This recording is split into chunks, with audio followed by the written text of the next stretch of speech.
continues. So as you know, the conversations are really around ceasefire conversations, peace conversations, the intervention of President Trump, which I can only describe as ill-conceived. President Trump doesn't understand his adversary. He has no understanding of history. He certainly doesn't understand the Russian mindset. He doesn't understand the origins or who the aggressor was at the start of the war. And so I have almost no faith that the peace process, if I can call it that the Americans have sought to initiate with the Russians has any credibility or any realistic chance of leading anywhere. Also, it seems like Vladimir Putin is continuing to play his games with Trump by giving him just enough to declare any kind of partial victory, but not enough to actually end the war. Do you see these tactics as a strategy to buy more time for his army to capture more Ukrainian land while pretending to demonstrate serious willingness to have a ceasefire? Yes, completely. So if you look at the peace negotiations, you've got Trump, who is doing it, frankly, for pure vanity, with a total lack of understanding about the strategic geopolitical picture, or indeed how the Russian way of war operates. And meanwhile, President Putin, who is no great strategist, but he's a very fine opportunist, is seemingly laughing because Trump's initiative is playing very nicely into Putin's hands. And as you say, when the music stops, when the fighting stops, events on the ground will dictate what happens.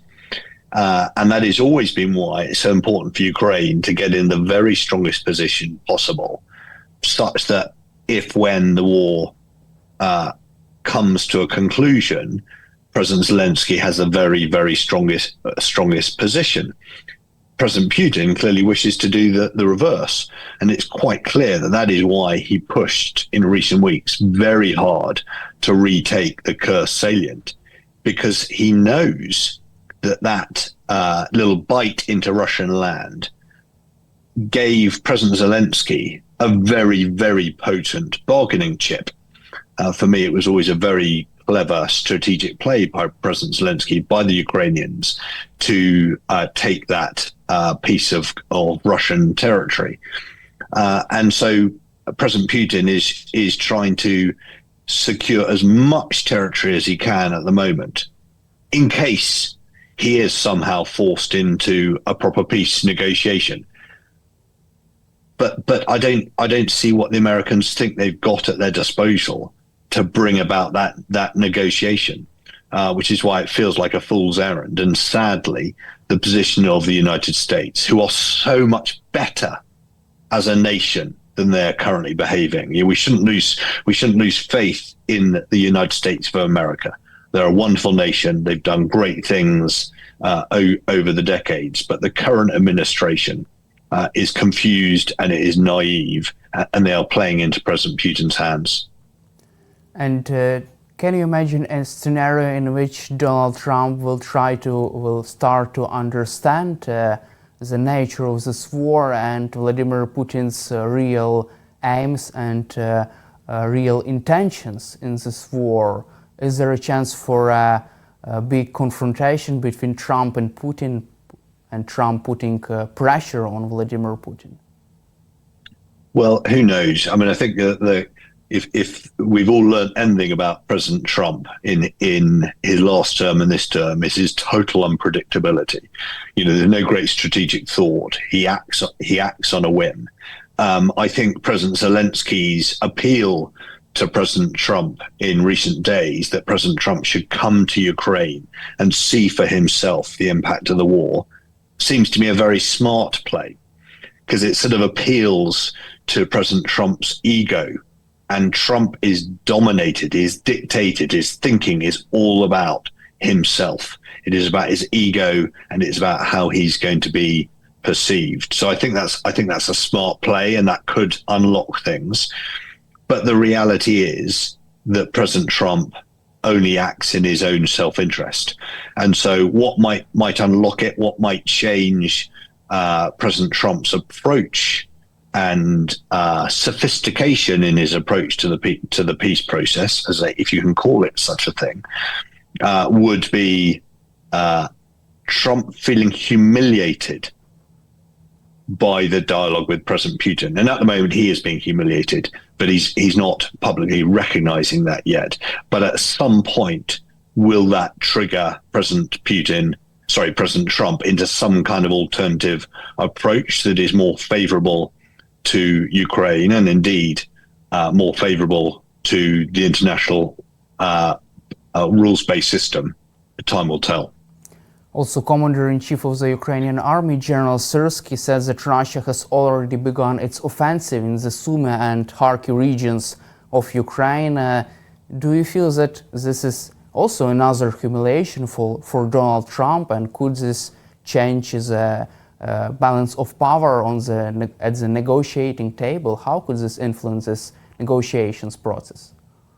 Yeah, I mean, so the degree to which President Trump, frankly, is conversant with the detail about what's going on the ground, I think is an entirely moot point.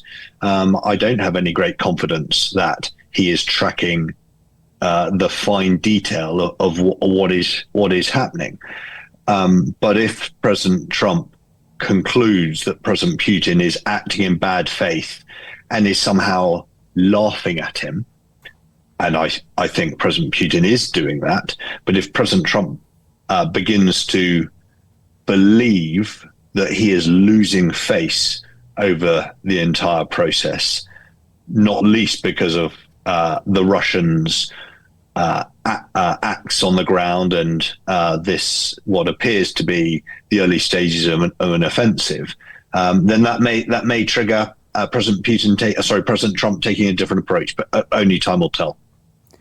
And also, let's cover Russia's strike on the city of Sumy. It's a deadly strike of the Russian Federation this year, killing more than 35 people, and more than 100 people were wounded.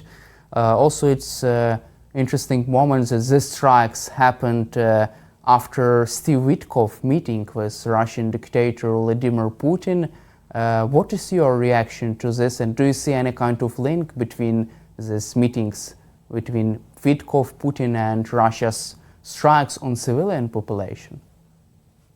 Well, who knows? All I would say is that the Russians, they're a canny bunch, as you well know. You all in Ukraine know better than any of us. And they tend not to do things like this by accident. They're masters at sending messages. So let's be absolutely clear. The strike on Sumy was absolutely despicable. It's a war crime. There's absolutely no justification for it. And oh, by the way, President Trump's throwaway comment that he's heard that it was a mistake, it does a great disservice to the victims of that strike, to the population of Sumy, and indeed to the whole Ukraine nation. And it does a great disservice, frankly, to the intelligence apparatus as a whole that knows full well what President Putin and the Russians are doing. It also points to the fact that regrettably, the Russian disinformation campaign, and anyone who is familiar with Russia's tactics knows, long before the Ukraine campaign, that they are masters at disinformation. It is a centerpiece of their military and their state doctrine. And what is terrifying is it appears that disinformation arm is having an effect in the White House. I mean, how extraordinary is that? How naive is that? That members of the United States administration could be parroting that sort of disinformation. from your perspective, who could be these people